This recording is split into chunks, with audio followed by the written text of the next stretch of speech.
पकड़वाया गया वह हमारे अपराधों के लिए पकड़वाया गया और हमारे धर्मी ठहरने के लिए जिलाया भी गया। अब ध्यान से सुनना, वह हमारे अपराधों के लिए क्या किया गया? पकड़वाया गया। सबसे पहली बात प्यारे मित्रों, जब मैं इस वचन को इस सप्ताह पढ़ रहा था तो मेरे को एक बात समझ में आ रही थी। वो क्या लिखा है? वह मेरे अपराधों के लिए क्या किया गया है? बोलिए, अपने आप को बोलिए, मेरे अपराधों के लिए यीशु मसीह पकड़वाया गया। तो सबसे पहला काम, यीशु मसीह क्रूस पर आपके लिए क्यों बलिदान हुए हैं, खासतौर पे नए वाले लोग समझना।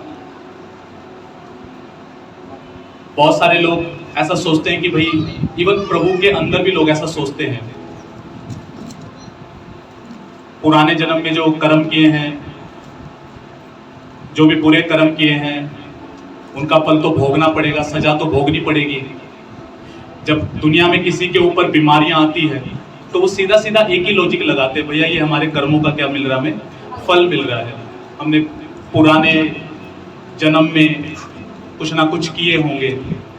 या फिर बच्चों पर कोई विपत्ति आती है तो माँ बाप सीधा क्या सोचते हैं कि हमें हमारे कर्मों का क्या मिल रहा है, फल मिल रहा है।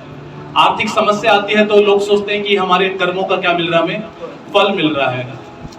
कोई बिजनेस ना चले, कुछ अच्छा ना हो तो सब ये सोचते हैं कि हमें हमारे कर्मों का क्या मिल रहा है, फल मिल रहा है। कोई मर जाए, हमें क्या लगता है, कर्मों का फल मिल रहा है। किसी को कैंसर हो, ट्यूमर हो, टीबी हो, बीमारियां हो तो हर कोई क्या विचार करता है, कर्मों का फल मिल रहा है। हेलो, कुछ समझ आ रहा है क्या? लेकिन इवन यीशु मसीह में आने वाले लोग भी, सालों तक यीशु मसीह की क्रूस की कथा सुनने के बाद भी बहुत सारे लोगों के अंदर यही शंकाएं और यही डाउट होते हैं कि मेरी लाइफ में जो प्रॉब्लम है ये मेरी किस्मत में लिखा गया है या ये मेरे कर्मों का मुझे क्या मिल रहा है, इस टाइम पे फल मिल रहा है। मैं आपको बताऊं ये किस तरीके से, ये यीशु मसीह के क्रूस के बलिदान को गाली देने जैसा है। यानी कि हम सीधा ये कह रहे हैं उसने क्रूस पे कुछ नहीं किया। अगर मैं आज भी अगर ये बिलीव करता हूं कि मेरे कर्मों का फल मुझे मिल रहा है तो दैट मींस मैं यीशु के क्रूस को गाली दे रहा हूं, मैं उसके क्रूस के बलिदान को निष्क्रिय कर रहा हूं, मैं उसको कोई महत्व नहीं दे रहा। इसका मतलब कुछ हुआ ही नहीं है।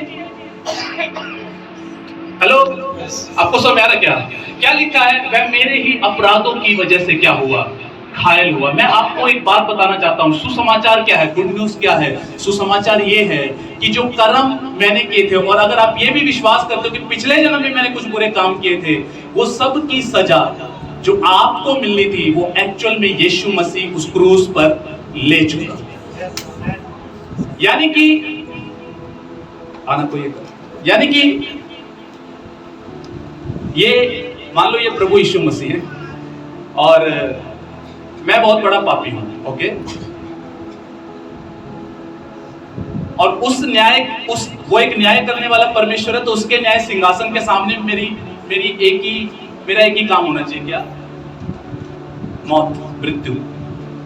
बट वो पिता है, बाप है, उसने एक मार्ग निकाला है कि सबको ना मरना पड़े, एक ऐसा बलिदान जो बिल्कुल सिद्ध हो, पवित्र हो, जो सबके पापों को लेकर, सबकी सजाओं को लेकर बलिदान हो जाए।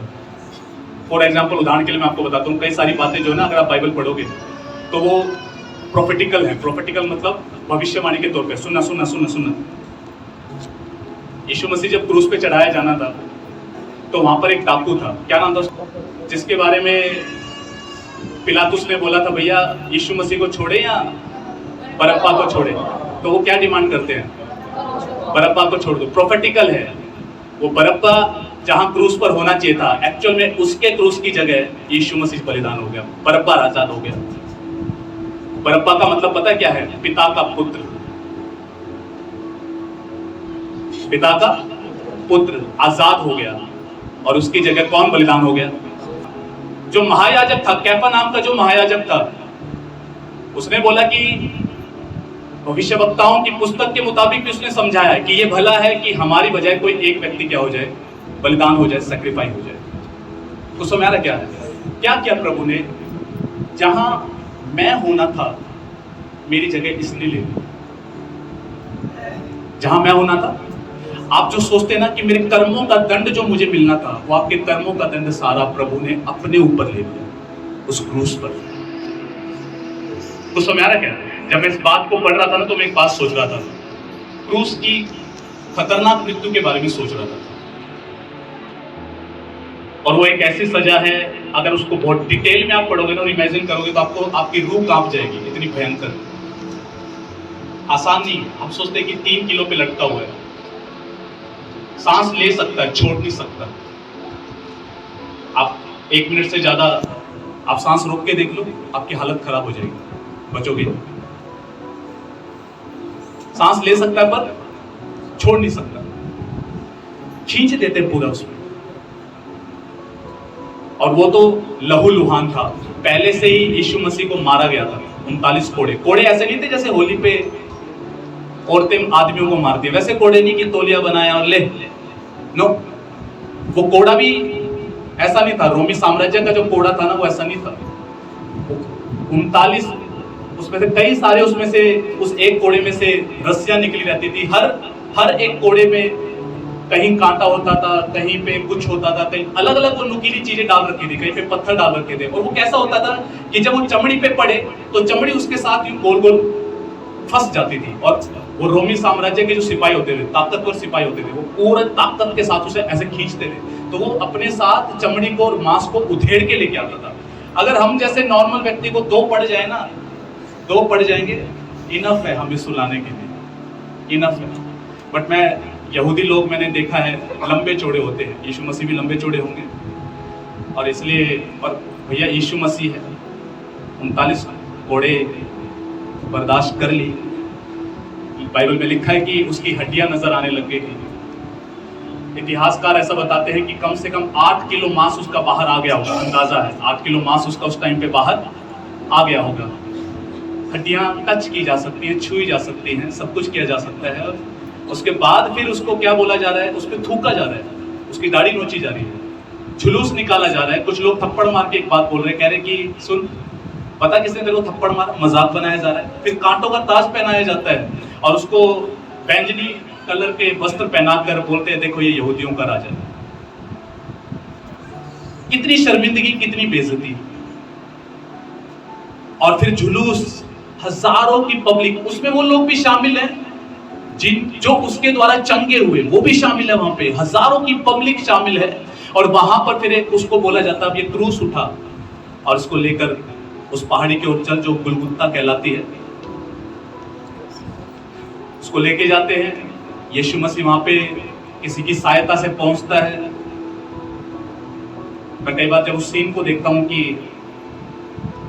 कैसे वो हाथ ऐसे बांध के और फिर कील को ठोका जाता है, बहुत लंबी कील को ठोका जाता है दोनों तरफ, एक इधर पकड़े हुआ एक उधर पकड़े हुआ, खींच देते हैं, पूरी को खींच देते हैं, उधर पैर को खींच देते हैं, पूरा खींच के फिर क्या किया जाता है, उसमें ठोकी जाती है। बहुत कर्राहट निकली होगी, बहुत चिल्लाया गया होगा। तो पता है क्या, एक्चुअल में इस सजा का हकदार उस परमेश्वर की दृष्टि में पता है कौन है? आप और मैं आपको सच कह रहा हूं। हम क्या सोचते हैं? हम सोचते हैं हमने अपनी एक थियोलॉजी बना रखी है, किसी का दिल मत दुखाओ, बुरा मत करो किसी का। ओके ठीक है, आप बहुत अच्छे हैं, पर सुनो ध्यान से, उस परमेश्वर की दृष्टि में हम बहुत कुछ गलत करते हैं। आप शायद किसी का दिल नहीं दुखाते होंगे, बट हर दिन उस परमेश्वर की व्यवस्था को अगर हम देखें तो हम बहुत ज्यादा उसका दिल दुखाते हैं, अपने विचारों से, कर्मों से, जुबान से, बोलने से, देखने से। हेलो, कुछ समझ आ रहा क्या? तो क्या लिखा है, वो मेरे ही अपराधों के लिए क्या हो गया, वो कुर्बान हो गया, मेरे ही अपराध उसने अपने ऊपर ले लिए। क्रूस, कई बार क्या लोग सोचते हैं, लोग मजाक उड़ाते हैं आज के टाइम पे क्रूस का। बाइबल क्लियर बोलती है नाश होने वालों के लिए क्रूस की कथा मूर्खता है। तो जो नहीं समझते ना, तो मजाक ही उड़ाते हैं। बहुत टाइम पहले की बात है, मैं यीशु के बारे में अपने सबसे छोटे वाले मामा को बता रहा था, तो उन्होंने एक मैसेज टाइप करके भेजा, कौन है यीशु, खुद को तो बचा नहीं पाया, हमें क्या बचाएगा। और यही सब लोग बोलते हैं, बट बहुत कम लोग जानते हैं भैया, बहुत कम लोग इस बात को समझते हैं कि उसने पाप को उसने पापी को नहीं मारा, उसने पाप को मारने के लिए उस क्रूस पे बलिदान हुआ। मेरी सजा जो मुझे मिलनी थी। अब ध्यान से सुनना, आपको अपने अंदर से ये दिमाग, ये मिथ्या धारणा हटा लेनी है, क्योंकि बहुत सारे लोग बिलीव करते हैं, आज भी बिलीव करते हैं, यार मेरे को मेरे कर्मों की सजा मिल रही है। आपकी कर्मों की सजा प्रभु यीशु भुगत चुका है, पेनल्टी ले चुका है। ये पता किस तरीके से है? एक छोटा सा एग्जांपल देता हूं। मान के चलो कि चलो यार आपका नहीं, मेरा ही चालान कट गया। जो मान के चलो कि मेरा चालान कट गया, 10,000 रुपए का चालान कट गया, यीशु नाम में निष्क्रिय करता हूं। तो अब मान के चलो कि लाइसेंस लेने के लिए जब मैं गया और वहां पर जो अधिकारी है, जब वो मेरा नाम देखता है तो एक बात बोलता है, कहता है कि आपका तो पेमेंट हो चुका है, आपका बिल, आपके 10,000 भरे जा चुके हैं, ये लो आपका लाइसेंस, आप फ्री हो। कहने का मतलब क्या है? जो गुनाहों की पेनल्टी और जो फाइन जो आपको भरना था ना, वो फाइन किसी और ने भर दिया, आपको भरने की आवश्यकता नहीं है। अब आपको ये माइंडसेट पालने की जरूरत नहीं है, मैं अपने कर्मों का फल भोग रहा हूं, मैं फाइन पे कर रहा हूं। आपका फाइन किसी ने पे कर दिया है। आपको समझ पा रहे क्या? हालेलुया। जब कैसे ये क्रूस काम करता है, मैंने लास्ट संडे भी बताया था, कोई भी चीज राज्य में विश्वास से एक्टिवेट होती है। जब तक आप बिलीव नहीं करेंगे, ये एक्टिवेट नहीं होने वाली, ये चीज आपके जीवन में क्रियाशील नहीं होगी। हालेलुया। लोग सोचते बड़ा कमजोर ईश्वर है, लेकिन एक दिन मैं दिमाग से सोचने लगा, कैसे कमजोर है भैया? तलवार के बदले तलवार कोई भी उठा सकता है। कैसे कमजोर है भाई? थप्पड़ खाने के बाद, एक थप्पड़ खाने के बाद हम 5 मारने को तैयार हो जाएंगे, आप उसे कमजोर बोल रहे हो जो बिल्कुल चुप रहा। लिखा है जैसे भेड़ को ऊन जब उसकी कुतरी जाती है, ऊन जब उतारी जाती है ना, तो भेड़ कोई जवाब नहीं देती। लिखा है भेड़ के समान वो शांत रहा, चुप रहा। हालेलुया। आप कैसे कह सकते हो कि वो बहुत कमजोर है? बिल्कुल कमजोर नहीं है।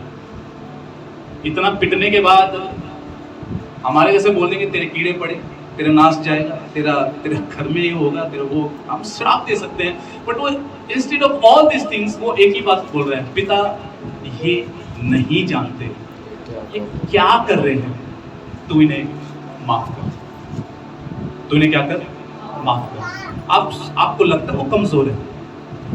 सबसे ज्यादा ताकत इसी में चाहिए। कोई भी हथियार के बदले हथियार कोई भी अपना सकता, कोई बड़ी बात नहीं है, कोई बड़ी बात नहीं है, कोई हथियार उठा सकता। मैं आपको कह रहा हूं, इस तरीके से, इस प्रकार की बेइज्जती को, शर्मिंदगी को, इस प्रकार की मृत्यु को गले लगाकर ये बोलना मैं इन्हें माफ करता हूं, ये हर कोई नहीं कर सकता। आप सोचते हैं कि वो परमेश्वर नहीं है, जिसमें इतना ज्यादा धीरज है, इतनी नम्रता है, इतनी क्षमाशीलता है, वो परमेश्वर नहीं है तो फिर कौन है? हेलो, आप सुन पा रहे क्या? वो परमेश्वर नहीं है तो कौन है फिर? वो लोग मजाक उड़ाते हैं, लोग बोलते हैं कौन ईश्वर, अपने आप को नहीं बचा पाया। अरे तुम्हें बचाने के लिए मरा। और मेरे को भी ऐसे लगता था एक टाइम पे। एक बार एक शो में देख रहा था, उसमें कोई वो सिंगिंग के ऊपर वो शो होता था, उसमें मतलब तो कुछ जज बैठते थे, उसमें से एक जज यीशु मसीह पे विश्वास करने वाली थी, वो बार बार जीसस का नाम ले रही थी। तो मैं हंस रहा था बाद में, क्या जीसस जीसस कर दिया उसने, ये खुद को तो बचा नहीं पाया, जीसस जीसस कर दिया। मैं जब यीशु को नहीं समझता था, और ये सेम सवाल है ना, मैंने एक दिन अपने पास्टर से पूछा था। मैंने कहा था कि आप इसे क्यों मानते हो? ये तो खुद को नहीं बचा पाया, आप इसे क्यों मानते हो?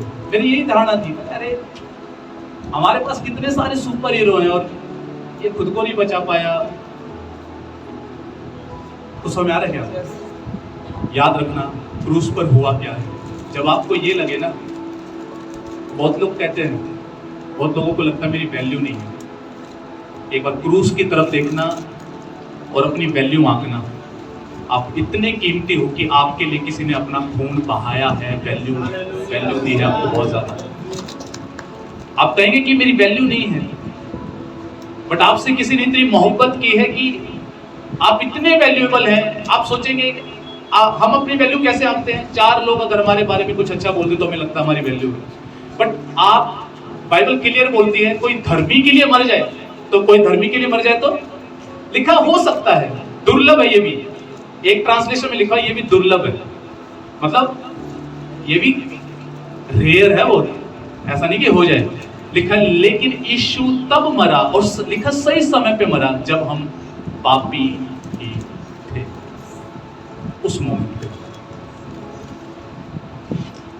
आप समझ पा रहे? हाँ, उस मोमेंट पे। तो एक बार क्रूस की तरफ देखना और याद करना मेरी कितनी कीमत लगाई गई है। सोने और चांदी में मेरी कीमत नहीं तोली गई है, पैसे में मेरी कीमत नहीं तोली गई है, यीशु के बहुमूल्य लहू से मेरी कीमत तोली गई है कि मैं इतना ज्यादा कीमती हूं कि उसका बकरे का लहू नहीं, भैंस का लहू नहीं, मेमने का लहू नहीं, मेढ़े का लहू नहीं, स्वयं परमेश्वर का लहू, उसकी मेरी इतनी ज्यादा कीमत, इतनी ज्यादा मेरी कीमत है। हालेलुया। अगर हम ये सोचें कि हमें समाज में कुछ नहीं समझा जाता, हमारी वैल्यू नहीं है, मत आंको समाज के अनुसार। समाज याद रखना, ये समाज वही है कि जब धोनी सेंचुरी मारता था सब वाहवाही करते थे, फिर एक वक्त आया धोनी को लोगों ने पसंद करना भी बंद कर दिया। भैया ये समाज के अनुसार कभी मत जीना, कभी मत चलना। आज आपको अच्छा बोल रहे हैं, कल बुरा बोलेंगे, इस अनुसार अपनी वैल्यू को कभी मत आंकना। अपनी वैल्यू को आंकना कि वो परमेश्वर आपके बारे में क्या सोचता है। और मैं आपको सच बताऊं, मैं सीख रहा हूं इस बात को, और मेरी भी यही चाहत है प्रभु, मैं यही इस विवेक में जीना चाहता हूं।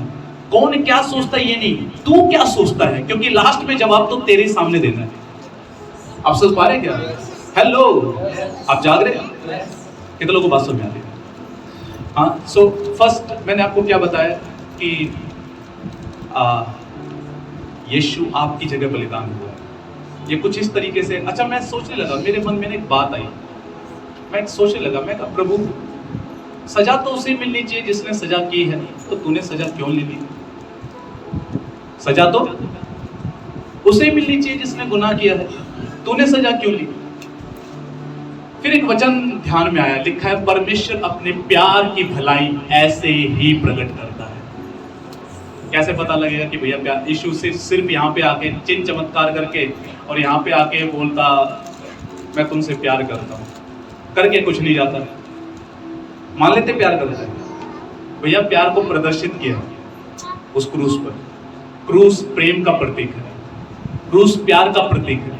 लिखा है नाश होने वालों के लिए मूर्खता है, जो नाश होंगे ना वो नहीं समझेंगे। लिखा है लेकिन हम उद्धार पाने वालों के लिए परमेश्वर की सामर्थ है। नेक्स्ट पॉइंट, मैं फिर से 2 पॉइंट्स में दोहराना चाहता हूं जो मैं लास्ट संडे समझाए थे, लेकिन मैं चाहता हूं थोड़ा और गहराई से आप इस बात को समझें। अब केवल सजाई माफ नहीं हुई है, बहुत कुछ हुआ है। यही नहीं कि सबसे पहला तो भैया यीशु बहुत कुछ करके गया है, यीशु उस क्रूस पे बहुत कुछ करके गया, तो अकेला पहले यही नहीं करके गया कि भाई तुम्हारी सजा ले ली। अभी तो बहुत कुछ क्रूस पे बहुत कुछ हुआ है, और हमें उस क्रूस का बहुत ज्यादा प्रकाशन पाने की आवश्यकता है। प्रेरित पौलुस अपने पत्रियों में लिखता है, कहता है कि मैं क्रूस को छोड़कर किसी और के बारे में प्रचार करना ही नहीं चाहता था। समझ में आ रहा है क्या? तो मैं भी ऐसा सोच रहा था, प्रभु मैं अपने लोगों को क्या सिखाऊं, मुझे सिखाना है इनको, मुझे टीच करना, मैं क्या सिखाऊं? और मेरे हृदय में एक ही बात आ रही थी, क्रूस, क्रूस समझा इन्हें, क्रूस, क्रूस का प्रकाशन इन्हें मिलने पाया। हम अब उसके लहू के कारण धर्मी ठहरे। ओके, अब सुनो ध्यान से, उसके लहू के कारण क्या ठहरे? धर्मी। बोलो अपने पड़ोसी को, उसके लहू के कारण आप धर्मी ठहरे हो। इंग्लिश में शब्द इस्तेमाल होता है जस्टिफाइड। क्या? जस्टिफाइड का मतलब होता है, ये मैंने पहले भी बताया, एक कानून वाला शब्द है। कि जस्टिफाइड किसके लिए इस्तेमाल किया जाता है? मान के चलो कि किसी को दोषी करार देके कोर्ट में ले आए, उस पर केस चले, और जज लास्ट में ये बोले कि भैया ये बिल्कुल निर्दोष है, इसको बाइज्जत बरी किया जाता है।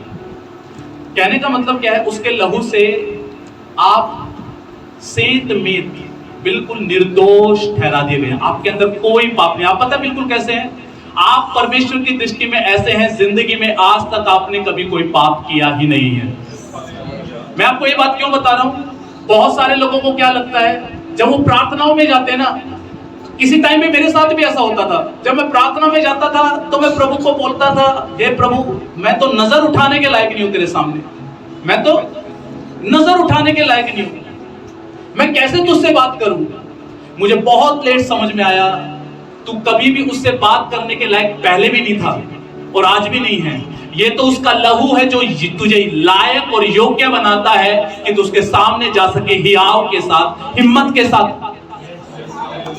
समझ में आ रहा है क्या? तो कभी भी ये डाउट आए ना कि मैंने ये पाप किया है, मेरी नहीं सुनेगा, आपकी 100% सुनी जाएगी, क्योंकि आप निर्दोष है। जब आप जा रहे हैं, आप दोष के साथ नहीं जा रहे, आप बिल्कुल निर्दोष जा रहे हैं। आप ऐसे जा रहे हैं, आज तक आपने कभी कोई गुनाह या पाप नहीं किया है, और ये आप अपने कर्मों से नहीं जा रहे, उसके लहू की वजह से जा रहे हैं, उसके बहाए गए लहू की वजह से जा रहे हैं। क्यों मैं ये बात बता रहा हूं? क्योंकि बहुत सारे लोगों की प्रेयर्स अनआंसर्ड, पता है क्यों है? क्योंकि वो पहले शक में है, मैं लायक नहीं हूं, मैं लायक नहीं हूं, मैं कैसे बात करूं उससे। और एक बात बोलूं, शायद आप इस पे आपके दिमाग में धसनी चाहिए, सुनो ध्यान से, सुनो सुनो सुनो सुनो। ये यीशु मसीह है। कौन है? यीशु मसीह है, परम पवित्र, कोई दाग नहीं, कोई धब्बा नहीं, गाली के बदले कभी गाली नहीं दिया, विरोध के बदले कभी विरोध नहीं किया, निष्कलंक निष्पाप मेमना बाइबल बताती है, एकदम राइचस, हर व्यवस्था को पूरा किया, माँ बाप के अधीन रहा, सरकार के अधीन रहा, व्यवस्था के अधीन रहा।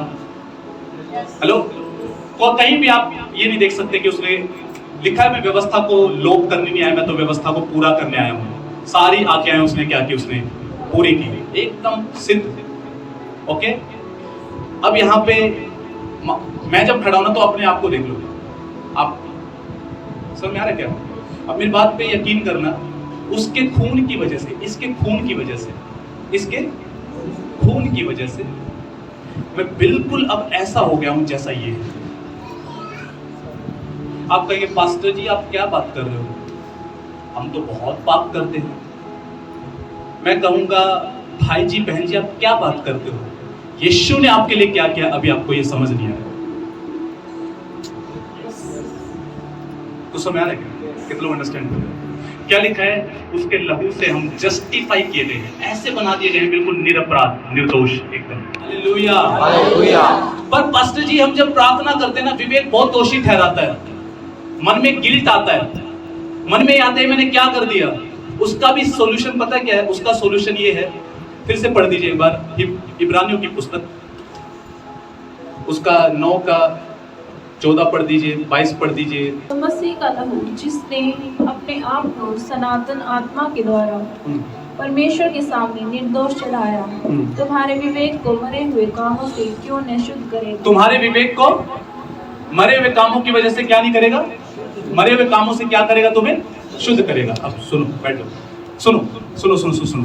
पहली बात तो विवेक, विवेक के बारे में सुनो। विवेक है क्या? बहुत लोगों के अंदर ये सवाल होते हैं, विवेक होता क्या है?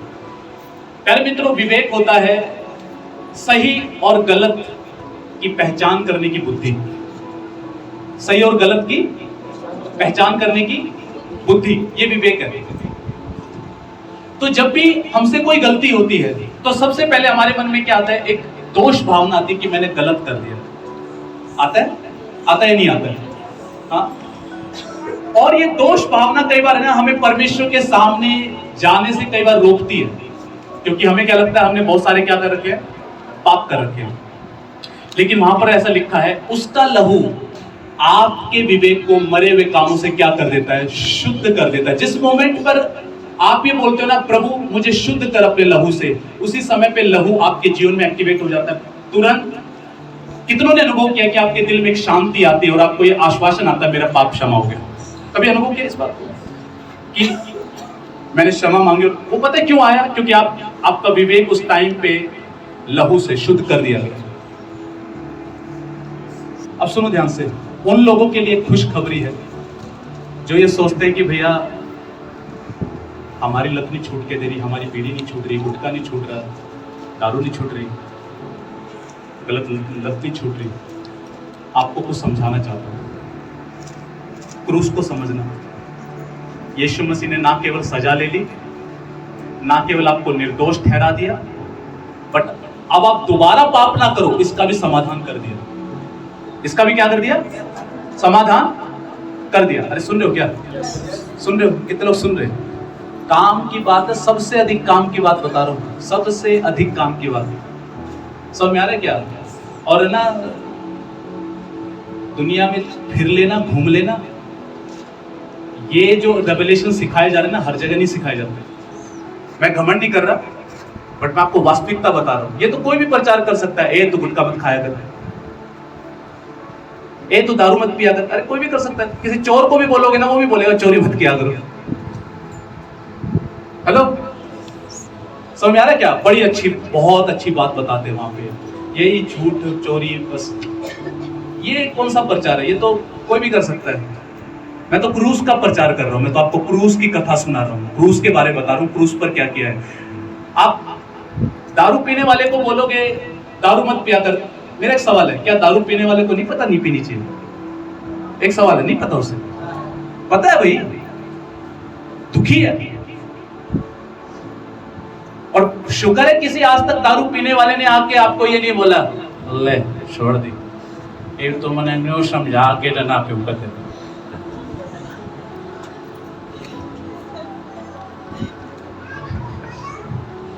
हेलो,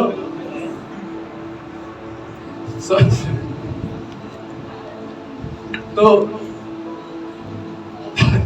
दारू पीने वाले को तो पता है भाई नहीं पीनी चाहिए। आप उसको ये इसका समाधान बता दो, उसे जाओ समाधान दे दो। कुछ समझ में आ रहा है क्या?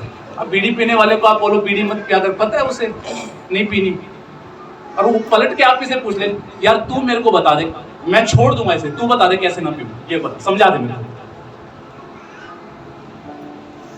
गलत करने वाले को अच्छे से पता है ये गलत है और वो नहीं करना चाहता। कोई भी धर्मी व्यक्ति जो यीशु पे आने के बाद धर्मी बन चुका, वो सच में आत्मा से पाप नहीं करना चाहता। अब इस बात को समझिए।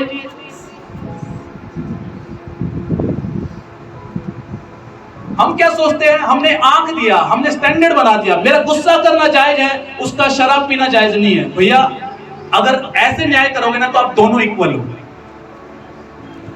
कर्मों के हिसाब से जज करोगे ना तो यहां कोई लायक नहीं।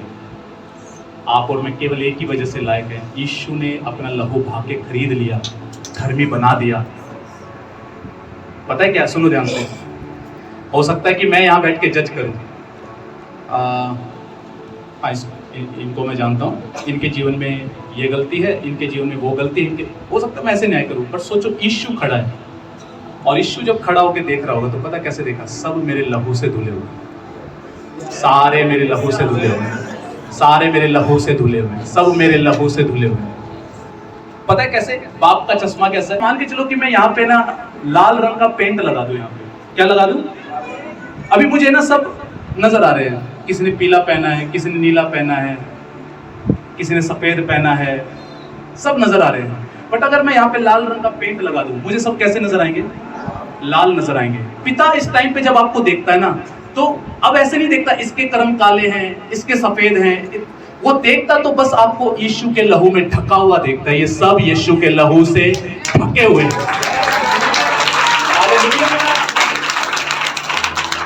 तो समझ आ रहा क्या? ये नजरिया है उसका और हमारे नजरिए में ये जमीन आसमान का फर्क है। कितने को बात समझ आ रही है? कितने लोग अंडरस्टैंड करते हैं? आप विश्वास करते हैं ना कि अब आप धर्मी हैं, आप शुद्ध किए गए हैं, और पिता जब देखता है, सुनना ध्यान से, जब न्याय सिंहासन के सामने आप खड़े होंगे ना, एक ही चीज देखी जाएगी। यीशु ने बोला जिसने इकलौते का इनकार कर दिया वो दोषी ठहर चुका, लेकिन जिसने इकलौते पे विश्वास कर लिया उसने ये मोहर लगा दी है कि परमेश्वर सच्चा है। तो जब आप न्याय के सामने जब खड़े होंगे ना, आपका न्याय नहीं होने वाला, सिर्फ एक ही चीज देखी जाएगी, ये मेरे पुत्र के लहू में ढका हुआ है, ये मेरे पुत्र के लहू में ढका हुआ है। कुछ समझ आ रहा है क्या? कितने लोग अंडरस्टैंड कर रहे हैं? अब सुनना ध्यान से। अब केवल आपकी सजा नहीं दी गई है, केवल आप लहू से धुले नहीं है, धर्मी नहीं ठहरे। अब भैया उस चीज का भी समाधान प्रभु ने किया है कि आप आगे को पाप में जीवन ना बिताएं। उसको हम समझेंगे। रोमियो 6वां अध्याय उसकी पहली आयत से पढ़ना चालू करेंगे हम। क्या कहें, क्या हम पाप करते रहें कि अनुग्रह, अनुग्रह मतलब दया, वो दया जिसके हम योग्य नहीं है बहुत हो। क्योंकि बहुत सारे लोगों को क्या लगता है, मेरे लिए वो बलिदान हो गया, मेरे पापों को वो याद नहीं करता, मैं उसके लहू से धुल गया हूं, मैं धर्मी ठहर गया हूं। तो अब कई सारे लोग इसे क्या सोच लेते हैं, पाप करने का लाइसेंस मिल गया हमें। क्या मिल गया? लाइसेंस। बट लाइसेंस नहीं है एक्चुअल में। सुनो आगे चलो, क्या लिखा है, बोलो। कदापि नहीं। बोलो पड़ोसी को, कदापि नहीं। कदापि नहीं। लिखा है जब हम पाप के लिए मर गए तो फिर आगे को उसमें कैसे जीवन बिताएं। समझाता हूं, आगे चलिए। क्या तुम नहीं जानते कि हम सब जितनों ने मसीह यीशु का बपतिस्मा लिया तो उसकी मृत्यु का बपतिस्मा लिया। अब सुनना ध्यान से। बहुत सारे लोग जब ये बपतिस्मा शब्द की जब बात आती है ना, इसको धर्म से जोड़ना चालू कर देते हैं, बट इसका एक्चुअल में मतलब है नहीं। यहां पे कह रहा है क्या तुम नहीं जानते, बोलो पड़ोसी को, क्या तुम नहीं जानते कि हम सब जितनों ने मसीह यीशु का क्या लिया, बपतिस्मा लिया। बपतिस्मा में होता क्या है, एक व्यक्ति पानी के अंदर जाता है और फिर ऊपर आता है, और ये किस चीज को दिखाता है, उसकी मृत्यु का बपतिस्मा लिया। यानी कि जैसे यीशु मर गया और फिर जी उठा, सेम ऐसे ही जब हम पानी के अंदर जाते हैं, हम ये डिक्लेयर कर रहे हैं मैं यीशु की मृत्यु के साथ जुट गया हूं, मैं मर चुका।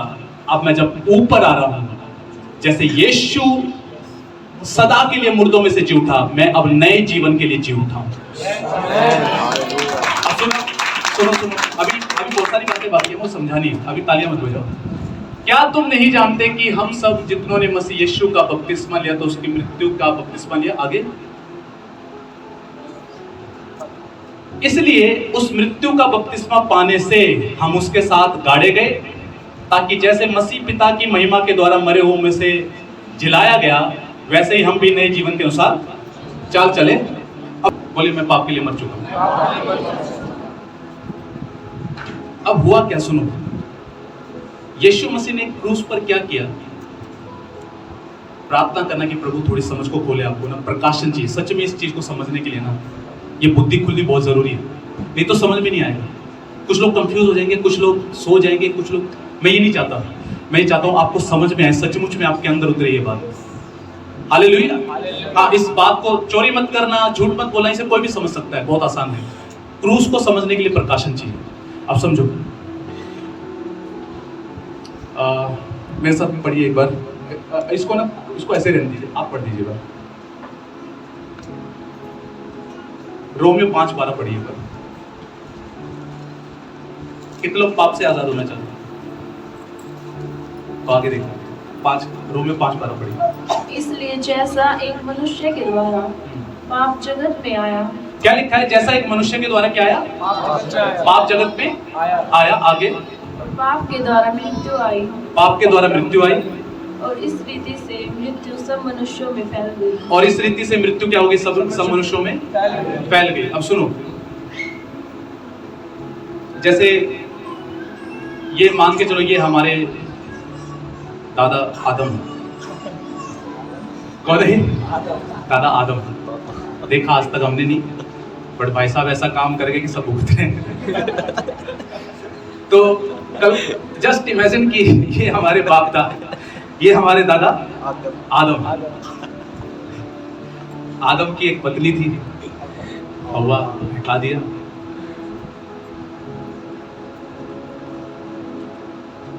एक्चुअली कई लोगों को क्या लगता है ना, कई लोग कहते हैं कि यार इसने पाप किया, उसने पाप किया, ऐसे पाप किया। बट आपको बताता हूं, आप और मैं तो जन्मते ही पापी हैं। कैसे? ये दादा आदम है, परदादा आदम, पता नहीं कौन से दादा आदम है, दादा इतना पता है। तो मैं इस दुनिया में आने से पहले मैं किसके अंदर था? पिता मैं अपने पापा के अंदर था। मेरे पापा किसके अंदर थे? मेरे दादा के अंदर थे। मेरे दादा किसके अंदर थे? उनके दादा मेरे परदादा के अंदर। मेरे परदादा फिर नहीं पता क्या होता है। और सारी रेस कहाँ जा रही है? इन दादा के अंदर। उस समय याद है? अब पता क्या हो, यानी कि आप जब इस दुनिया में नहीं आए थे ना, हजारों साल पहले ही आप इस व्यक्ति के अंदर थे, पहले से ही थे। जब आपने दुनिया देखी भी नहीं थी, आपका नामो निशान भी नहीं था, आपकी पीढ़ियों का नामो निशान नहीं था, उस टाइम पर आप इसके अंदर थे। और जिस मोमेंट पे इसने पाप किया, सबने पाप कर दिया। यानी कि अब कोई भी जन्म लेता है ना, वो पापी ही जन्मता है। कैसे पता? कैसे कैसे? जैसे किमाया है, बच्ची है, बट रोना चालू कर देगी, मेरा खिलौना ले लिया। कई बार मेरी पत्नी की कोई बात पसंद नहीं आएगी तो क्या उसको सिखाया गया क्या? हेलो, 3 या 4 साल का होने के बाद कोई बोलता है, झूठ बोलना चालू कर देता है, क्या कोई झूठ बोलना उसे सिखा रहा है क्या? नहीं, वो स्वभाव से ही पापी जन्म ले रहा। आप कर्म करके पापी नहीं बनते, आप स्वभाव से, आप जब पैदा होते ना तभी से ही पापी नहीं। बस आप समझिए। तो यीशु ने क्या किया? अब पढ़िए, क्योंकि यदि उसकी मृत्यु की समानता में उसके साथ जुट गए तो निश्चय उसके जी उठने की समानता में भी जुट जाएंगे। आगे बढ़िए। क्योंकि हम जानते हैं कि हमारा पुराना मनुष्यत्व, बोलिए, क्योंकि हम जानते हैं हमारा पुराना मनुष्यत्व उसके साथ क्रूस पर चढ़ाया गया। अब सुनना ध्यान से, सुनो सुनो सुनो सुनो सुनो सुनो सुनो कि हमारा पुराना मनुष्यत्व, जहां पे पुराना मनुष्यत्व लिखा हुआ है ना, इंग्लिश में पता क्या लिखा हुआ है? इंग्लिश में लिखा हुआ है ओल्ड मैन। क्या लिखा हुआ है? Old man. ओल्ड का मतलब क्या होता है? पुराना। कुछ ट्रांसलेशन में लिखा हुआ है एंशियंट मैन। एंशियंट का मतलब क्या होता है? प्राचीन, बहुत पुराना, प्राचीन। मेरे को पाप का स्वभाव इस प्राचीन व्यक्ति से मिला है। इसका स्वभाव, वो पुराना पाप का स्वभाव, वो आदम का स्वभाव मेरे अंदर जो काम कर रहा था, यीशु ने क्या किया? समस्त मानव जाति के इस आदम के उस स्वभाव को लेकर उस क्रूस पे बलिदान हुआ। तो आपका पुराना मनुष्यत्व क्रूस पर क्या हो गया? मारा जा चुका। बोले, मेरा पुराना मनुष्यत्व, मेरी पुराना मनुष्यत्व क्रूस पर मारा जा चुका है। समझ में आ रहा क्या? हेलो, कुछ समझ में आ रहा क्या? अब सुनो ध्यान से, नेक्स्ट पढ़िए, 7 में मजा आएगा। क्योंकि जो मर गया वो पाप से क्या हो गया? मुक्त हो गया। चलो अब मैं आपको थोड़ा क्लियर समझाता हूँ। बैठ जाओ। अब ध्यान से सुनना मेरी बात को भैया। अगर आपको अगर लतों पे आजाद होना है, लतों पे स्वतंत्रता देखनी है, आपको ये समझना बहुत जरूरी है। समझना बहुत ज्यादा जरूरी है। सुनो ध्यान से, क्या लिखा है यहाँ पे? जो मर गया वो पाप से क्या हो गया? मुक्त हो गया। अब मैं कहानी बताता हूं आपको।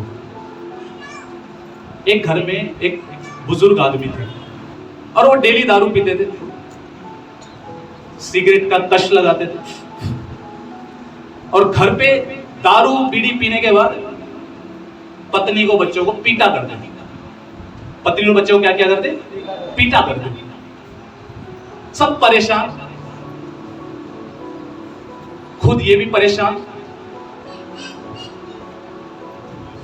फिर एक दिन पता क्या हुआ?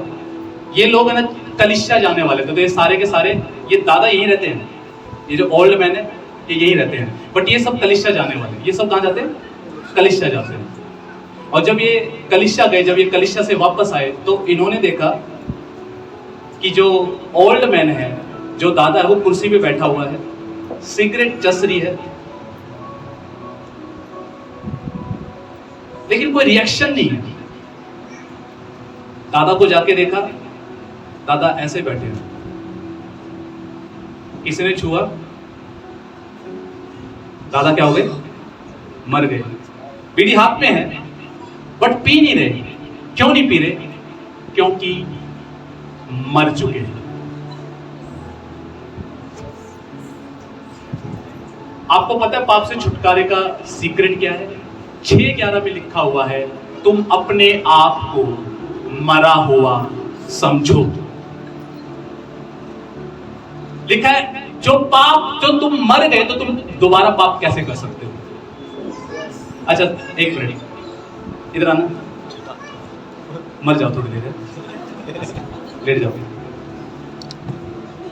भैया यीशु मसीह इस पुराने स्वभाव को लेकर क्रूस पे मर चुके हैं। मैं आया और मैं कह रहा हूं हाय दिन की 4-5 पी जाया करता, घड़ी पिया करता, आज से एक भी ना पीता, उठता भी कोना, ले भाई दारू पी ले, उठ जाएगा। क्यों? क्योंकि मर चुका।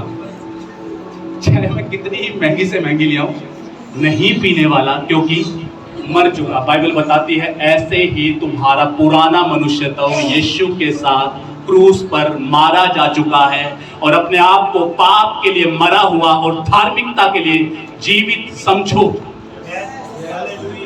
हेलो, कुछ समझ आ रहा है क्या? सीक्रेट पता क्या है? सीक्रेट है अपने मन को नया कर लो, भर लो इस बात को, मैं पाप के लिए मर चुका हूं। उदाहरण के लिए एक बार ट्रेन में कुछ लोग ताश खेल रहे थे। एक प्रभु का बंदा भी था, उसको बोला कि आप ताश खेलोगे क्या? कहता है कि मैं ताश खेल ही नहीं सकता। तो बोले क्यों नहीं खेल सकते? बोला मैं इसलिए नहीं खेल सकता, मैं हाथ नहीं लेके आया। बोले हाथ तो हैं आपके? बोले ये वो हाथ नहीं है, ताश खेलने वाले हाथ यीशु के साथ क्रूस पे गाड़े जा चुके हैं। और पता क्या लिखा हुआ है? पता क्या लिखा हुआ है? लिखा है एक जगह लिखा हुआ तुम्हारी पुरानी पहचान मर गई। ये जबरदस्त बात मेरे को लगी, पुरानी पहचान। हेलो, पुरानी पहचान मर चुकी। मोहल्ला पहचानता है शराबी के रूप में। अब आप बोलोगे भैया शराबी नहीं हूं, पुरानी पहचान उधर मर गई, अब मैं एक नई पहचान में आया हूं। मैं पुरानी पहचान मर चुकी है, झगड़ा करने वाली पहचान मर चुकी है, शराब पीने वाली पहचान मर चुकी है। अब मैं वो व्यक्ति हुई नहीं, मैं नया हूं, मैं लड़ने वाला नहीं हूं। मेरी पुरानी पहचान यीशु के साथ क्रूस पर गाड़ी जा चुकी है, खत्म किया जा चुका। वो मनुष्यत्व जिसको पाप करने की आदत थी वो मर चुका है, वो स्वभाव खत्म हो चुका है। ओके, जो मर गया वो पाप से क्या हो गया? मुक्त हो गया। अब देखो, सुनो, आ जाओ, फिर से आ जाओ। ये मरा हुआ है, ये क्या है? पुराना मनुष्य तो मर गया। क्या लिखा है? पाप से क्या हो गया? मुक्त हो गया। पाप एक व्यक्ति है, शैतान का नाम, दूसरा नाम पाप लगा लो। वो पाप आया शराब लेके,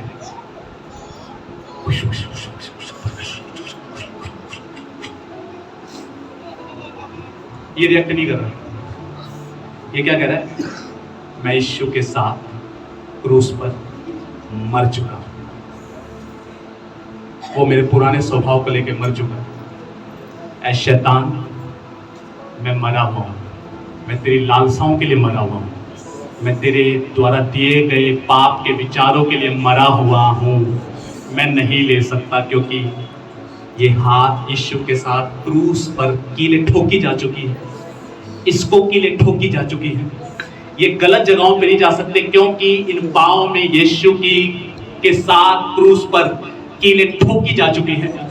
मैं यहाँ से कुछ गलत नहीं सोच सकता, क्योंकि कांटों का ताज जो यीशु ने पहना वो मैंने पहन लिया, क्योंकि उसके साथ मैं मारा गया हूं।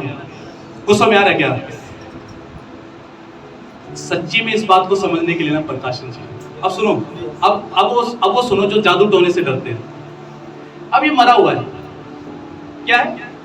मैं इसके नाम की बलि चढ़ा लूं, मैं इसके नाम का लहू बहा लूं, इसके नाम की सुपारी दे दूं, दुष्ट आत्माएं आएंगी और कुछ भी करती रहे, जो है कुछ होगा, आबरा डाबरा कुछ होगा। अरे मरा हुआ यार, ये मरी हुई सृष्टि पे कोई जादू टोना नहीं चलने वाला। जो है वो मर गया। अरे भैया, पड़ोसी को जाके बोलना, भैया जिस पे जादू टोना कर रहे हैं ना, मर चुका वो आज है ही नहीं। एक्चुअल में बपतिस्मा जब होता है ना, वो आपकी फ्यूनरल सर्विस होती है। फ्यूनरल सर्विस समझते हैं ना? जब कोई मर जाता है तो लोग आके रोते पीटते हैं, शोक मनाते हैं। बपतिस्मा एक्चुअली शोक सभा है। पुराना व्यक्ति मर रहा है, नया जी उठा है। हालेलुया। कितने लोगों को बात समझ में आ रही है? कितने लोग अंडरस्टैंड कर रहे हैं? हाँ, तो अब सुनो ध्यान से। अब जब आपके अंदर ये बात, अब मान लो ये जो बात मैं अभी समझा रहा हूँ ये बैठ जाए, पौलुस कहता है मैं संसार के लिए, संसार मेरे लिए मर चुका, दोनों क्रूस पे चढ़ाए जा चुके हैं, अब मैं जो जीवित हूं केवल यीशु के लिए जीवित हूं। आप सोचो ये बात आपके अंदर उतर गई, मैं पाप के लिए मरा हूं। अब एक आया गाली बकने वाला, उसको गाली, सीधी सी बात आपने अंदर बिठा ली बात, मैं तो पाप के लिए मरा हूं, बकोगे गाली? क्योंकि आपके अंदर से क्या आ रहा है? मैं तो मरा हूं, मैं तो यीशु के साथ मरा हूं। आप पड़ोसी को बोलिए बधाई, आप मरे हुए। बोलो बोलो बधाई, आप मरे हुए। आपका पुराना मनुष्य था, भ्रष्ट आदम से आया हुआ स्वभाव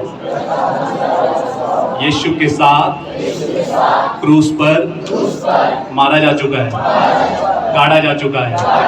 अब आप जीवित न रहे, अब मसीह आप में जीवित है। अब आप नई सृष्टि हो, आप एक नए व्यक्ति हो, आपका व्यक्तित्व नया है, आप बदल चुके हो, आप चेंज हो चुके हो। कुछ समझ आ रहा है क्या?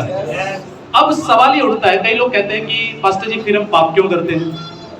भैया पाप वाला स्वभाव सच में मर चुका है। बस पाप आप पता क्यों करते हो? क्योंकि आपको ना सालों से आदत है बस करने की। वो हैबिट कैसे टूटेगी? लिखा है तुम्हारा मन के नए हो जाने से तुम्हारा चाल चलन बदलता जाए, खत्म होता जाए। समझ आ रहा है क्या? तो आपने कितनों ने ऑब्जर्व किया है? आप जब सालों से आ रहे हैं, आप वचन पढ़ रहे हैं, आपको प्रकाशन मिल रहे हैं, आप प्रार्थना कर रहे हैं, आपने नोटिस किया होगा यार ये वाली आदत चली गई। एक्चुअली वो तो जा चुकी है, वो बस आपकी आदत खत्म हो चुकी है। अरे अब मैंने ये छोड़ दिया, अब मैंने वो छोड़ दिया, ये सब खत्म होता जा रहा है। क्यों खत्म होता जा रहा है? क्योंकि आप नए होते जा रहे हैं। बहुत टाइम तक मैं ऐसा सोचता था, मैं कहता था प्रभु इतनी क्षमा है, इतना अनुग्रह है, इतनी दया है, पाप क्यों ना करूं?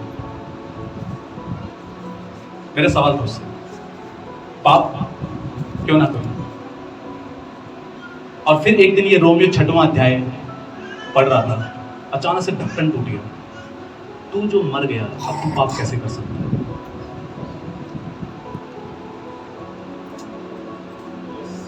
तू जो मर गया, क्या तू नहीं जानता कि जिसने यीशु मसीह का बपतिस्मा लिया उसकी मृत्यु की समानता में छूट गया?